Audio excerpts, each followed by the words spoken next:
Era uma tranquila tarde de sexta-feira em Marble Falls, Texas. Paula Griffiths e sua amiga adolescente Hayley preparavam o jantar, completamente alheias ao fato de que o ex-namorado de Paula dirigia em alta velocidade em direção à casa delas, armado e tomado por uma fúria assassina. Em poucas horas, elas estariam mortas, as primeiras vítimas do que se tornaria uma onda de assassinatos que duraria 6 dias e se estenderia por vários estados. O que transforma um homem como Paul DeVoe, sem antecedentes criminais por homicídio, em alguém capaz de executar 6 pessoas, incluindo uma menina de 15 anos? Este documentário, ao traçar sua trajetória rumo à violência, mostra exatamente como essa tragédia se desenrolou, minuto a minuto. Os sinais de alerta estavam lá.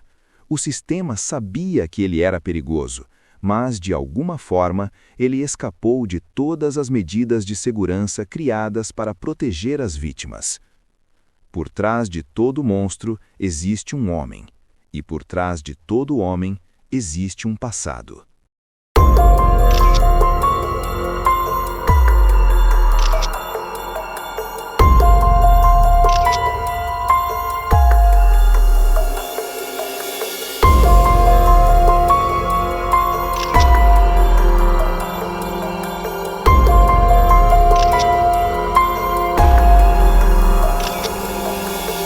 Paul DeVoe não nasceu assassino. Sua transformação de uma pessoa comum em alguém capaz de executar 6 pessoas em menos de uma semana não aconteceu da noite para o dia. Foi uma evolução lenta e insidiosa.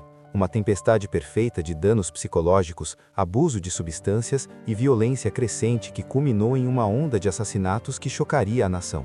Nascido em Poughkeepsie, Nova York, a infância de DeVoe lançou as bases para a violência que viria. Criado em um lar onde a instabilidade era a única constante, o jovem Paul lutava para encontrar seu lugar em um mundo que parecia determinado a derrubá-lo. Seu pai, um disciplinador rígido com um temperamento explosivo, submetia a família a explosões imprevisíveis que faziam todos andarem em ovos. Esse ambiente de medo e incerteza tornou-se a normalidade para Paul, uma lente distorcida através da qual ele enxergaria os relacionamentos pelo resto da vida. Na adolescência, os sinais de alerta já estavam piscando em vermelho vivo.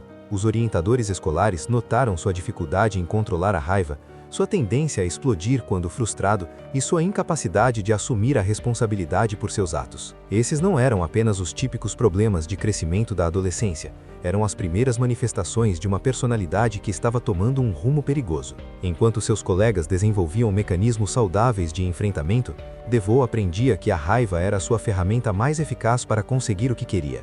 O padrão foi estabelecido desde cedo, explicou a doutora Catherine Murrow, psicóloga forense que analisou o caso de DeVoe. O que vemos é uma progressão clássica de comportamentos antissociais que se intensificaram ao longo do tempo. A falha em intervir eficazmente durante esses anos de formação permitiu que esses comportamentos se tornassem traços de personalidade enraizados. A ficha criminal de DeVoe na vida adulta parece uma conta regressiva para a catástrofe. No final de seus 20 anos, ele já havia acumulado acusações por roubo, agressão e direção sob efeito de álcool, mas foi o seu tratamento com as mulheres que realmente prenunciou o horror que estava por vir. Ex-namoradas descreveram uma personalidade dupla, como o Dr. Jekyll e o Sr. Hyde, charmoso e atencioso num momento, explosivamente violento no seguinte. Uma ex-parceira relatou como ele chegou a encostar uma faca em sua garganta durante uma discussão sobre planos para o jantar. Outra mulher havia entrado com vários pedidos de medidas protetivas depois que ele a perseguiu por meses após o término do relacionamento. Ele não sabia lidar com a rejeição, disse o detetive James Harmon, que investigou diversas denúncias de violência doméstica contra DeVoe. Quando as mulheres tentavam terminar o relacionamento, era quando ele se tornava mais perigoso. Havia ali uma mentalidade de posse, comum entre agressores domésticos, mas no caso de DeVoe era extrema. Apesar de acumular mais de 15 denúncias de violência doméstica em 3 estados diferentes, DeVoe repetidamente escapou das brechas do sistema. As acusações foram retiradas quando as testemunhas ficaram com muito medo de depor. As condições da liberdade provisória não foram cumpridas. Os programas de controle da raiva determinados pelo tribunal foram frequentados esporadicamente, quando sequer comparecidos. Cada vez que ele escapava de consequências graves, sua sensação de invulnerabilidade aumentava. Nos meses que antecederam a onda de assassinatos, as pessoas mais próximas de DeVoe notaram uma deterioração acentuada em seu estado mental. Seu consumo de álcool, sempre problemático, aumentou drasticamente. Ele começou a portar uma arma de fogo, apesar de estar proibido de possuir armas devido a condenações anteriores. Colegas da oficina de reparos de barcos onde ele trabalhava o descreveram como cada vez mais paranoico, convencido de que havia pessoas tramando contra ele. Fazia declarações perturbadoras sobre fazer as pessoas pagar e sair de cena em grande estilo. O ponto de ruptura ocorreu em agosto de 2007, quando Paula Griffith, sua namorada com quem tinha um relacionamento intermitente, terminou definitivamente o namoro conturbado. Essa rejeição final se tornou o catalisador que desencadeou anos de raiva reprimida e transtornos psicológicos. Nos dias que antecederam os assassinatos, o comportamento de DeVoe tornou-se cada vez mais errático. Ele deixou mensagens de voz confusas e ameaçadoras no telefone de Paula. Ele bebia muito e quase não dormia. Os demônios que se acumulavam dentro dele há décadas finalmente estavam tomando o controle. O que vemos em DeVoe é uma combinação letal de fatores, explicou o psicólogo criminal Dr. Robert Hare. Você tem os traços de personalidade antissocial, o abuso de substâncias que diminuiu seu já frágil controle dos impulsos e o evento desencadeante do término do relacionamento. É como uma tempestade perfeita de fatores criminogênicos convergindo simultaneamente. Em 24 de agosto de 2007, Paul DeVoe carregou sua arma e dirigiu-se até a casa de Paula Griffith, em Marble Falls, Texas. Seu nível de álcool no sangue estava muito acima do limite legal. Sua mente estava consumida por pensamentos de vingança. O homem que passou a vida inteira sendo moldado pela violência estava prestes a desencadear essa mesma violência contra 6 vítimas inocentes em todo o país. 6 vidas seriam extintas porque um sistema projetado para identificar e neutralizar tais traços falhou repetidamente. O sistema que falhou com DeVoe agora falharia com 6 vítimas inocentes. Enquanto o sol casteava aquela tarde fatídica de agosto de 2007, o carro de DeVoe serpenteava pelo calor texano em direção a Marble Falls. Seu destino era claro, mas a catastrófica sequência de eventos que ele desencadearia permanecia oculta sob o véu de sua fúria alimentada pelo álcool. Ninguém podia prever que em 48 horas, 4 vidas seriam ceifadas por suas mãos, com mais 2 destinadas a seguir o mesmo caminho. Quando DeVoe chegou à modesta casa de Paula Griffith por volta de 18 horas e 15 minutos, vizinhos relataram ter ouvido vozes alteradas. Segundo o boletim de ocorrência, Paula não estava sozinha aquela noite. Hayley Faulkner, amiga de 15 anos de sua filha, estava visitando-a. Um caso trágico de estar no lugar errado na hora errada. Dentro da casa, o confronto escalou rapidamente. As provas forenses demonstrariam posteriormente que DeVoe disparou sua pistola calibre .380 6 vezes. O primeiro tiro atingiu Paula na cabeça quando ela tentava fugir em direção à cozinha. Ao ouvir o disparo, Hayley tentou se esconder no armário do quarto, mas DeVoe a encontrou. A adolescente sofreu 3 ferimentos à bala, 2 no peito e 1 na nuca, a queima-roupa. A posição dos corpos sugere que Paula morreu tentando proteger a garota, observou a detetive Maria Hernandes, investigadora principal do caso. Os padrões de respingos de sangue indicavam que Hayley estava fugindo quando foi atingida pela primeira vez. Depois, DeVoe se aproximou e disparou o tiro final a queima-roupa quando ela já estava caída. Os assassinatos duraram menos de 10 minutos. Os vizinhos, ao ouvirem o que pensavam serem fogos de artifício, não ligaram imediatamente para o 911, número de emergência nos Estados Unidos.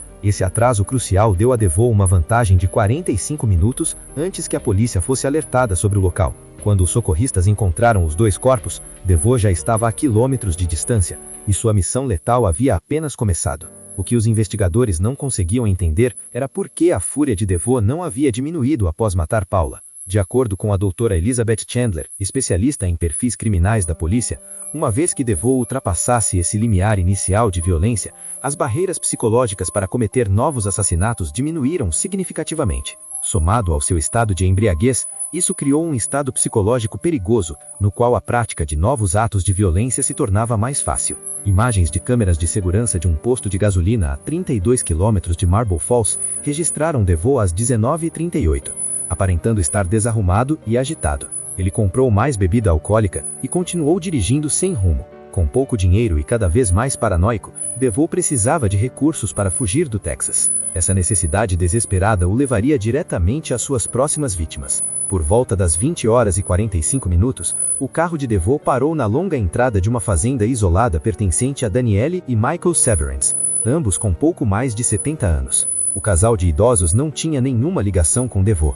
Eram simplesmente pessoas desafortunadas que viviam em relativo isolamento e possuíam um veículo que DeVoe cobiçava para sua fuga. As provas forenses revelaram posteriormente que Danielle atendeu a porta e encontrou um estranho alegando problemas com o carro. Uma vez dentro da casa, DeVoe atirou em Michael, atingindo-o no peito enquanto estava sentado em sua poltrona assistindo à televisão. Danielle tentou pegar uma espingarda que guardavam no quarto, mas DeVoe a alcançou no corredor e disparou 2 vezes a queima-roupa.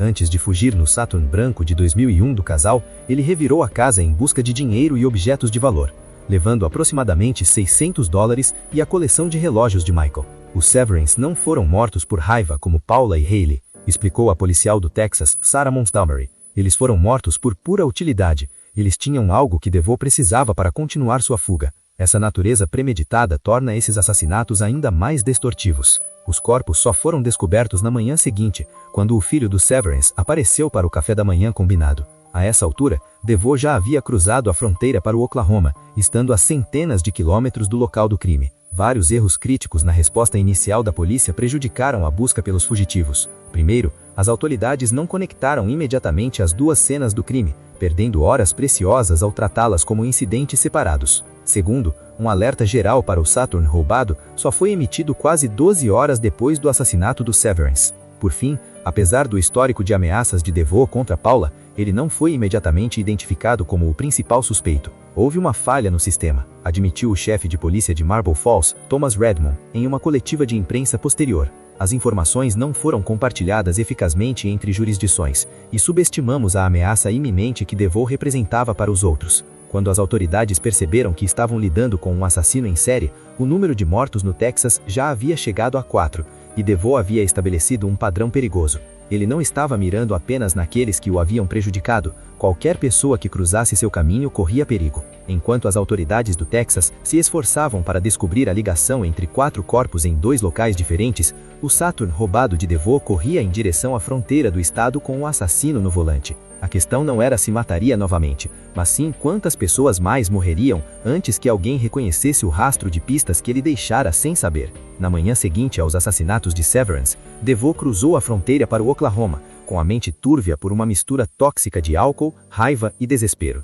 Imagens de câmeras de segurança da polícia rodoviária registraram DeVoe trafegando no sentido norte da I-35, mas devido ao alerta de busca e apreensão atrasado, os policiais não tinham motivo para abordar o veículo. A ex-analista de perfis do FBI, Candace Ramirez, descreveu posteriormente o estado mental de DeVoe durante esse período como uma espiral perigosa de paranoia misturada a uma crescente sensação de poder. Cada assassinato reforçava sua percepção de que era intocável. Ao seguir para leste, cruzando para o Arkansas e depois para o Tennessee, DeVoe cometeu seu primeiro erro crucial. Imagens de câmeras de segurança de um posto de gasolina em Nashville o flagraram usando o cartão de crédito de Michael Severance para comprar combustível, cigarros e uma garrafa de uísque. O frentista se lembrou de DeVoe por seu comportamento agitado e olhos vermelhos. Ele parecia muito assustado, ficava olhando em volta como se alguém o estivesse seguindo, disse o atendente aos investigadores. Quando o cartão foi recusado na primeira tentativa, ele quase pulou de susto.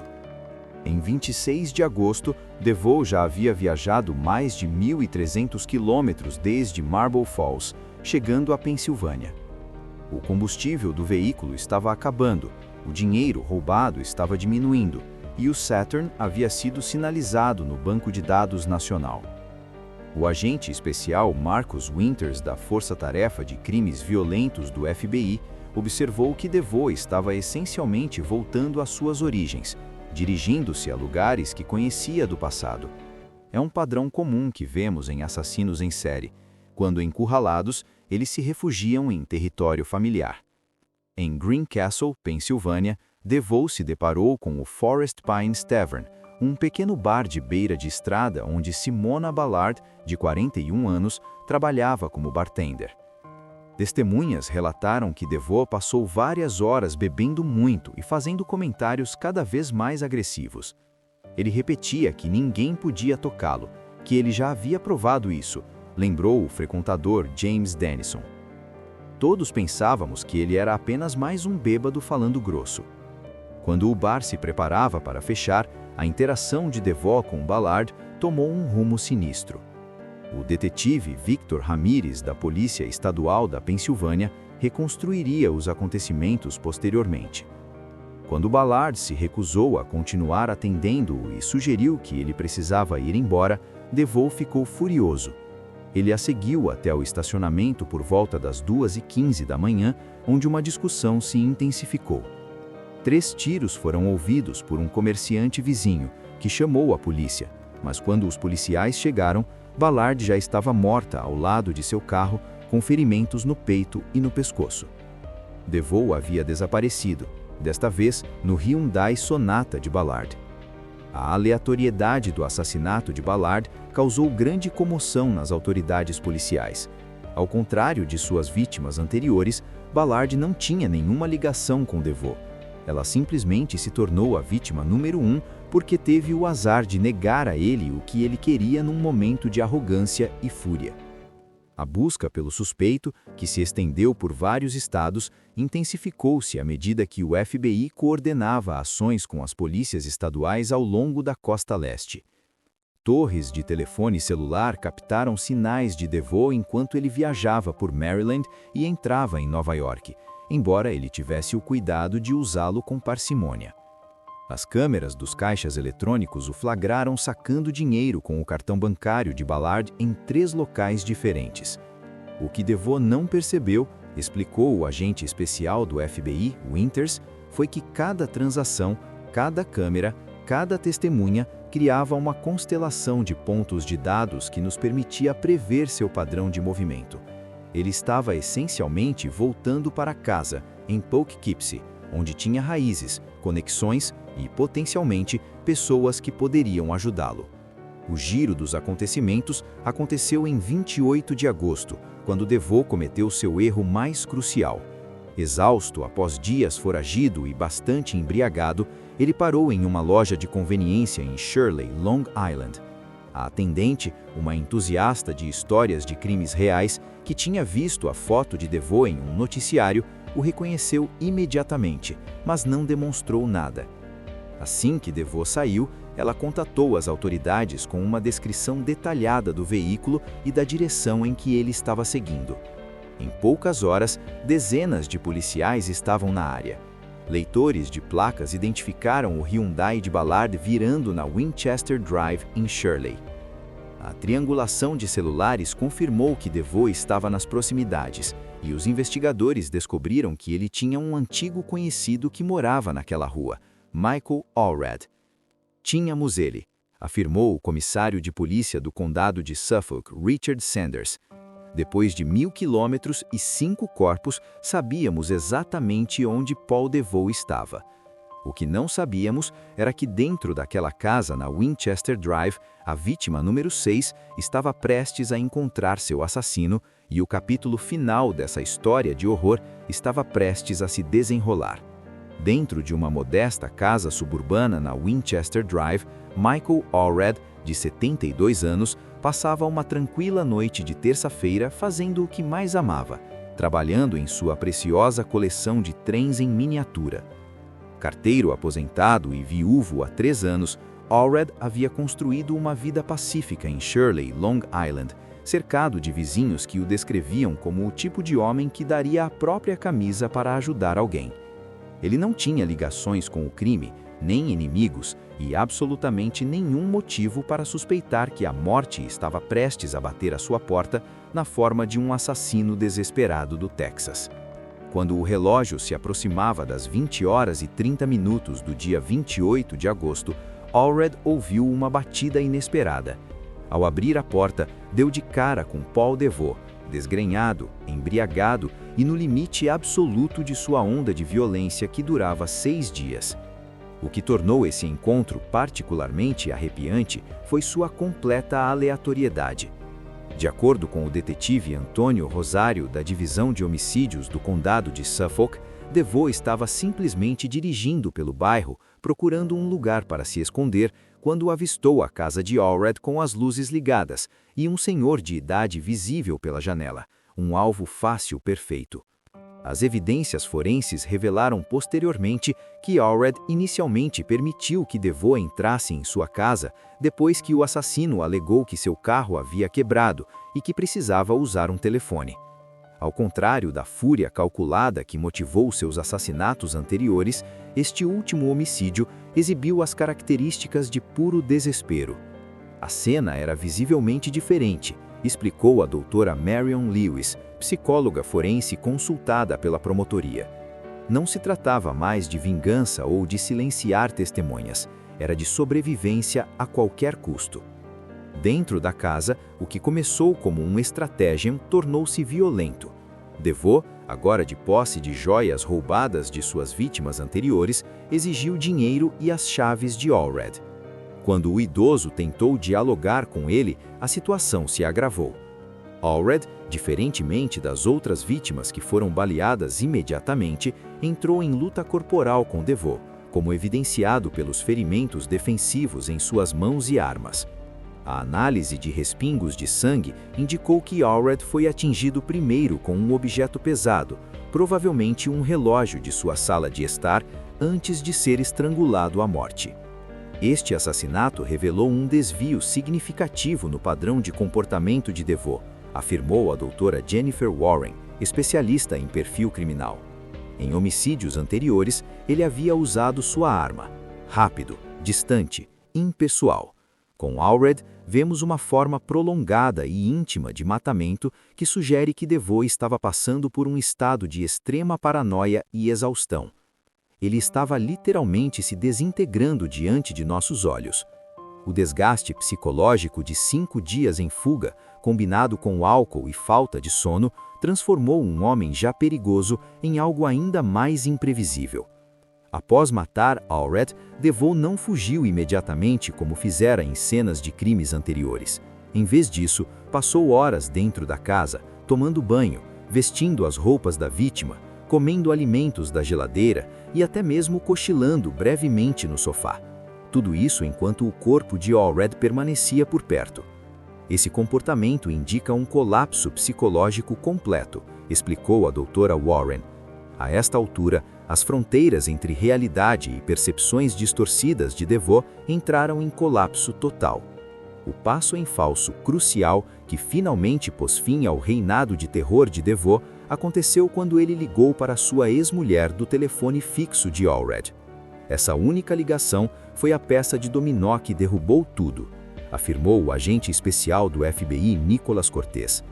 Os dados da torre de telefonia celular, obtidos a partir da localização da loja de conveniência, já haviam reduzido nossa área de pesquisa para um raio de 5 milhas, mas aquela ligação nos deu o endereço exato. Às 7 horas da manhã seguinte, equipes táticas do condado de Suffolk cercaram a residência na Winchester Drive. O que se seguiu foi um impasse de 3 horas que manteve toda a vizinhança em estado de alerta. DeVoe estava encurralado, e ele sabia disso, relatou o comandante da SWAT, Marcus Jensen. Quando nosso negociador fez contato, ele alternava entre ameaças de suicídio e alegações bizarras de inocência. Imagens de câmera de corpo divulgadas posteriormente mostravam DeVoe desgrenhado e com o olhar perdido, aparecendo em janelas com o que os policiais acreditavam ser uma arma de fogo, mas que mais tarde se revelou ser um controle remoto envolto em fita isolante preta. Às 10 horas e 17 minutos do dia 29 de agosto, Paul DeVoe finalmente se rendeu após negociadores o convencerem de que sua história precisava ser contada. Enquanto policiais táticos o conduziam para fora da casa algemado, testemunhas o descreveram como parecendo quase aliviado, um contraste gritante com o assassino calculista que havia começado sua onda de crimes apenas 6 dias antes no Texas. Dentro da casa, as autoridades descobriram não apenas o corpo de Michael Allred, mas também um tesouro de evidências que ligavam DeVoe aos 5 assassinatos anteriores, incluindo as joias roubadas, cartões de crédito e a pistola calibre 380 usada nos assassinatos no Texas. As algemas que finalmente detiveram Paul DeVoe marcaram o fim de sua onda de assassinatos, mas para as famílias de suas 6 vítimas, a batalha por justiça estava apenas começando. Quando as autoridades anunciaram que buscariam a pena de morte, poucos poderiam prever como o tribunal revelaria novas e perturbadoras dimensões de um assassino que já havia chocado a nação. As evidências eram esmagadoras, mas seriam suficientes para aplicar a pena máxima a um homem que havia ceifado 6 vidas em menos de uma semana após sua captura em Long Island. DeVoe foi extraditado para o Texas em setembro de 2007, onde os promotores decidiram julgá-lo especificamente pelos assassinatos de Paula Griffith e Hayley Faulkner. A promotora assistente do Distrito do Texas, Alison Wetzel, explicou a decisão estratégica. Optamos por focar nessas 2 vítimas porque as evidências eram particularmente fortes, e o assassinato de uma menor provavelmente provocaria a reação mais forte do júri. Nos bastidores, a equipe de acusação reuniu mais de 650 provas físicas que ligavam DeVoe aos 6 assassinatos, criando o que um investigador chamou de uma montanha intransponível para a defesa. Quando DeVoe entrou no Tribunal do Condado de Travis pela primeira vez em agosto de 2009, ele parecia drasticamente diferente do fugitivo desgrenhado capturado 2 anos antes. Com a barba feita e vestindo um terno impecável, ele mantinha uma calma sinistra que incomodou muitos observadores. O psicólogo forense Dr. Thomas Ramirez revelou posteriormente que DeVoe havia recebido prescrição de potentes medicamentos antipsicóticos durante todo o período em que esteve preso antes do julgamento, observando: seu comportamento sereno no tribunal mascarava a personalidade volátil que irrompeu durante aqueles 6 dias fatais. A equipe de defesa de DeVoe, liderada pelo defensor público Tom Weber, enfrentou uma batalha árdua. A estratégia deles logo ficou evidente: evitar a pena de morte, alegando capacidade mental reduzida. Nosso cliente não estava em seu juízo perfeito naqueles dias de agosto, disse Weber ao júri durante as alegações iniciais. A combinação de álcool, metanfetaminas e transtorno bipolar não tratado criou a tempestade perfeita que impediu Paul de compreender a natureza de seus atos. A defesa convocou 3 especialistas em psiquiatria que testemunharam que o exame toxicológico de sangue de DeVoe, realizado no momento de sua prisão, indicava níveis de intoxicação que deixariam a maioria das pessoas inconscientes. A promotora Wetzel desmontou metodicamente essa defesa, estabelecendo uma cronologia das ações de DeVoe que demonstrava premeditação em vez de caos. O júri assistiu à apresentação de provas sobre os preparativos de DeVoe antes dos assassinatos, incluindo uma mensagem de texto que ele enviou a um amigo dizendo: "Se eu não puder tê-la, ninguém terá." Wetzel também apresentou o depoimento de um colega de cela que afirmou que DeVoe se gabou dos assassinatos, supostamente dizendo: "Eu pretendia fazer exatamente o que fiz, e faria de novo se tivesse a chance." Talvez a prova mais incriminadora tenha sido da análise forense dos movimentos de DeVoe entre os assassinatos. A analista do FBI, Rebecca Chen, testemunhou que as rotas escolhidas por DeVoe mostravam que ele estava ativamente evitando as blitz policiais, afirmando: "Não se tratava dos devaneios aleatórios de um indivíduo sob efeito de drogas. Ele consistentemente escolhia estradas secundárias onde a presença policial era mínima, o que sugere consciência de seus atos e das consequências." Os momentos mais comoventes do julgamento ocorreram durante os depoimentos de impacto das vítimas. A mãe de Paula Griffith segurava o cachecol favorito da filha ao se dirigir ao tribunal. "Nossos encontros familiares sempre terão cadeiras vazias. Aniversários, festas, casamentos. Ela deveria estar aqui em todos eles." Quando o irmão de Michael Severance depôs, até mesmo repórteres experientes em tribunais foram vistos enxugando as lágrimas enquanto descreviam como encontraram os corpos. "Eu ainda não consigo dormir à noite. Essa imagem nunca sai da minha cabeça." Após apenas 4 horas de deliberação, uma das mais curtas na história dos homicídios no Capitólio do Texas, o júri chegou a um veredito de culpado em todas as acusações. Durante a fase de sentença, a promotoria apresentou provas do longo histórico de violência de DeVoe, incluindo o depoimento de 3 ex-namoradas que descreveram agressões brutais que nunca resultaram em penas de prisão significativas. A promotora Wetzel fez a pergunta crucial aos jurados: se Paul DeVoe tivesse sido devidamente responsabilizado por qualquer um desses atos violentos anteriores, 6 pessoas ainda estariam vivas hoje? A defesa fez um último apelo por clemência, apresentando registros da infância que mostravam que DeVoe havia sofrido graves abusos físicos às mãos de seu pai alcoólatra. Uma especialista em trauma testemunhou que experiências precoces como essas frequentemente criam um ciclo de violência, que, embora não justifique suas ações, ajuda a explicar o dano psicológico que contribuiu para elas. O DeVoe mesmo fez uma breve declaração, sem demonstrar emoção, dizendo apenas: "Sinto muito pela dor que causei." Palavras que soaram vazias para muitos dos presentes. Em 8 de outubro de 2009, após 2 dias de deliberação sobre a pena, o júri condenou Paul DeVoe à morte por injeção letal. Enquanto o veredito era lido, DeVoe não demonstrou nenhuma reação visível, enquanto familiares das vítimas se abraçavam em meio a lágrimas de relivo.